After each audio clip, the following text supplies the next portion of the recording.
spicy dinailan or spicy balaw. Isa sa pinagmamalaking recipe ng mga Bicolano. Maglalagay po tayo ng ikalawang gata. Tutuyawin po natin yan. Kapag kumulo na po, yan po sasalain po natin. Luya po yung una kong ginisa. Kapag luto na po yan, ito na pong bawang ang kasunod. Pinakahuli po itong sibuyas.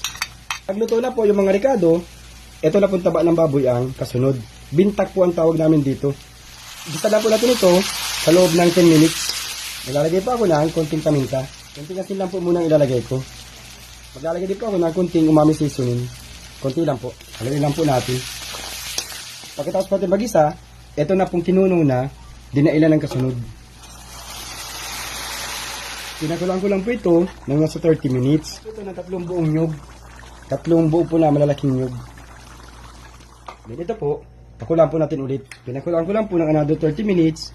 Ito na po ang naging resulta. Hindi po kasi ito kompleto kapag walang sili. Kapag naluto na po yung mga sili, okay na po yan. So palamigin na po natin. Malasang malasa po yan. Mga malaki po ng Bicol region. Napakasarap po nito.